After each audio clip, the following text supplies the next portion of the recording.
Саламатсыздар ма, құрметті оқушылар? Бүгін біздер статистикалық мәліметтер және олардың сипаттамалары жайлы тақырыптармен танысатын боламыз. Яғни бізде статистикалық мәліметтерге не кіреді? Жалпы түрде бүгін біздер арифметикалық орта, ең үлкен мән, ең кіші мән, берілгендер қатары, ауытқу өзгерісі, мода, медиана деген секілді ұғымдармен танысатын боламыз. Ең алдымен біздер арифметикалық ортасы немесе бірнеше санның арифметикалық ортасы деген ұғыммен танысып көрейік. Яғни бізде мысал үшін бірінші деп қояйық, иә? Мысал үшін қандай да бір сандар берілсін. Мысалға бізде сыныпта 6 оқушы болса, немесе бір топта 6 оқушы болса, олардың бойларының арифметикалық ортасын тауып көрейік. Бойларының арифметикалық ортасын тауып көрейік. Мысал үшін бірінші баланың бойы 1,5 метр болсын. Екінші баланың бойы 1,2 метр болсын. Үшінші баланың бойы 1,3 метр. Төртінші баланың бойы 1,2 метр. Және бесінші баланың бойы 1,5 метр.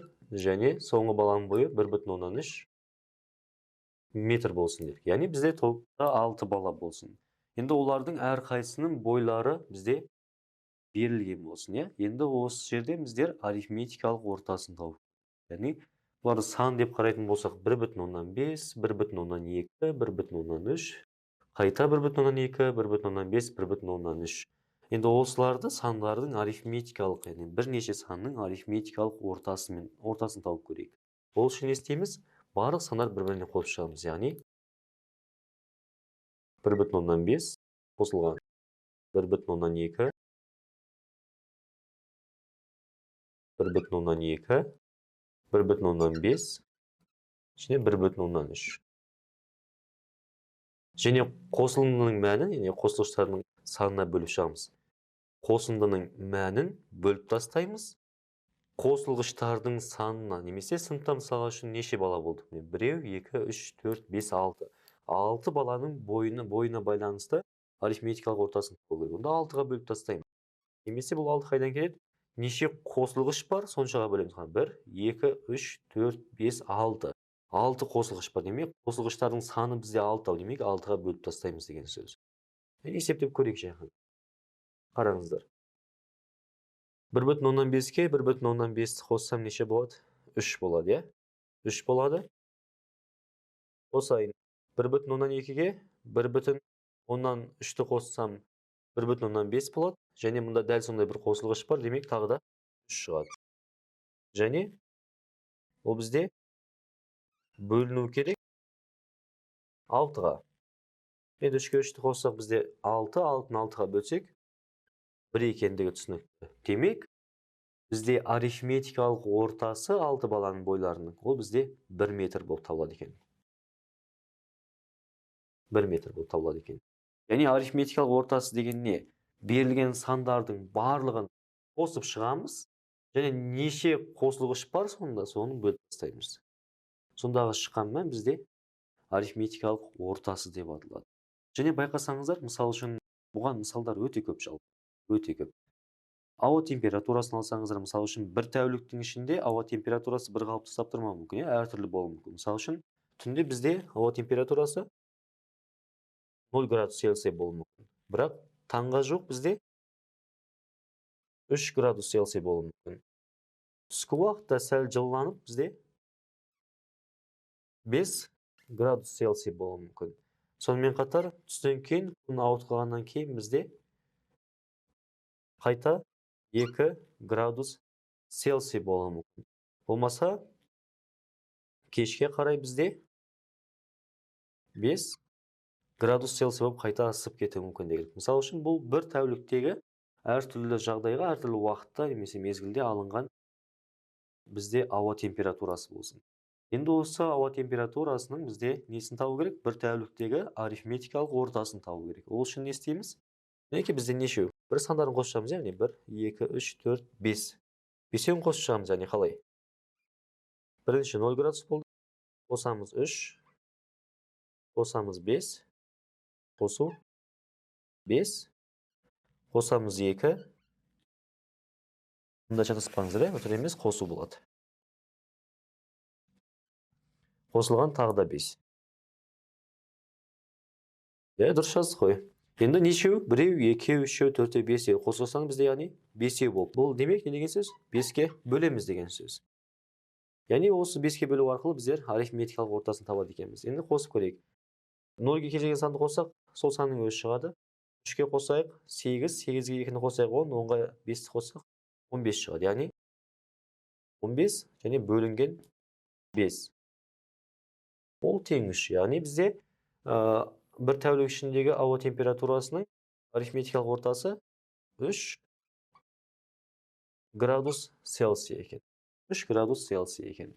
Яғни осылай табасыздар. Яғни барлық сандарды қосып шығасыздар, және бөліп тастаймыз, неше қосылғыш бар. Яғни ол бізде арифметикалық ортаны береді. Енді сонымен қатар бізде берілген сандар қатары деген ұғым бар. Берілген сандар қатары. Мысалы үшін бірінші мысалда қарасаңыздар, 1,5, 1,2, 1,3, тағы да 1,2, және 1,5, және 1,3. Не осындай бір қатар алды. Бұл сандар қатары. Ондық бөлшектер болса да, бұл сандар қатары. Барлығы сандар бізде. Немесе екінші есепке қарасаңыздар 0, 3, 5, 2 және 5. Яғни бұл да сандар қатары. Яғни сандар қатары. Яғни қандай да бір есепте берілген әртүрлі мысалға жағдайға байланысты оқушылар саны болуы мүмкін, бір дүкендегі бағаның құны болуы мүмкін, болмаса осындай ауа температурасына байланысты әртүрлі бір есептерде берілген сандардан тұратын қатар, ол бізде берілген сандар қатары деп аталады. Және бұл жерде бізде екі ұғым бар, жаңа ұғым бар. Ең үлкен мән және ең кіші мән болып табылады. Ең үлкен мән деп отқанымыз берілген сандар қатарының ішіндегі ең үлкен сан. Мысалы үшін бізде қайсысы бар мұнда? Бізде берілген мәннен 2 болып тұр, ол бізде 1,5. Ең үлкен сан 1,5. Екіншіде ол бізде 5. Және ең кіші мән деген бар. Ең кіші мән осы берілген сандар қатары ішіндегі ең кіші сан. Мысалы үшін бізде 1,2 бірінші жолда, бірінші қатарда. Екінші берілген сандар қатарында ол бізде 0 болып болады. Ең кіші мән 0. Себебі 0 қатардағы басқа сандардың ішіндегі ең кішісі. Ол 3-тен де кіші, 5-тен де, 2-ден де, 5-тен де кіші. Дәл сол секілді мұнда 1,2 басқа сандардың барлығынан кіші болады, және екі жерде қайталанып. Міне осындай жаңа ұғым бар екен. Енді ауытқу деген ұғым бар. Яғни ауытқу өзгерісі деген сөз. Ол қайдан келеді? Ол бізде берілген сандар қатарындағы ең үлкен сан мен ең кіші санның айырмасы. Ең үлкен сан және ең кіші санның айырмасы. Мысалы үшін бізде бірінші қатарда ең үлкені 1,5 болса, ең кішісі 1,2 болады. Екеуінің айырмасы ол 0,3-ті құрайды. Демек, берілген сан қатарындағы ауытқу өзгерісі ол бізде 0,3-ке тең болады. Немесе келесі сандар қатарында ауытқу өзгерісін табатын болса, ол бізде 5-тен азайтып тастаймыз 0-ді. Яғни ең үлкен саннан, ең үлкен мәннен ең кіші мәннің айырмасы ғой. Ол бізде 5-ке тең екен. Яғни ауытқу өзгерісі деп ең үлкен мәннен ең кіші мәннің айырмасының мәнін айтады екенбіз. Енді сонымен қатар тағы да бір жаңа ұғым бар. Ол бізде мода деген ұғым. Мода. Ол қандай десеңіздер, берілген сандар қатарындағы ең көп кездескен сан. Ең көп кездескен сан. Мысалы үшін бірінші қатары қарасаңыздар, қай сандар кездесіп тұр бізде? 1,5, 1,5 қайталанып. Және 1,2, 1,2 қайталанып. Және 1,3, 1,3 қайталанып. Яғни барлық сандар 2-2-ден болып қойы. Демек бізде бұл сандар қатарының модасы 1,5, 1,2 және 1,3 болып табылады екен. Келесі сандар қатарына қарайық. Ол бізде қайталанған сандар бар ма? Ол бізде әрине 5. Демек, берілген сандар қатарының модасы 5 болып табылады. және мода болмай қалуы мүмкін. Мысалы үшін қараңыздар. 0, 3, 2, 1, 7 болсын. Бұл қатарда, берілген сандар қатарында қайталанған сан жоқ. Барлығы жалғыз бір-бірден. Демек, бұның модасы жоқ деген сөз. Және соңғы бір ұғым қалды. Маңызды тағы да. Ол бізде медиана деген ол. Медиана. Ол бізден үшбұрышқа байланысты медиана емес, ол бізден ондай мағынада. Егер бізде сандар қатары берілсе осындай, оны біздер өсу ретімен немесе кему ретімен жазу керек. Мысалы үшін берілген сандар қатарын мен, болмаса екіншісі мысалы үшін алып көрейікші.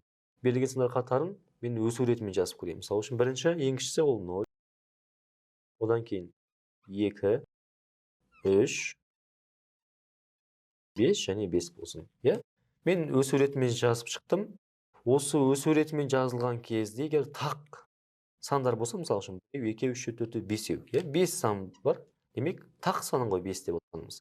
Онда қақ ортасындағы сан бізде берілген сандардың медианасы деп аталады екен. Яғни кему ретімен жазса да, өсу ретімен жазса да, ортасының саны ешқайда өзгермейді, дәл ортасында тұра береді. Демек, қақ ортасындағы сан егер тақ сандар болса, ол бізде медиана болып табылады екен. Болмаса бізде жұп болып қалса ше. Мысалы үшін 1, 2, 4, 6, 8 және 9 болсын делік. Мысалы үшін, онда бізде 6 сан тұр.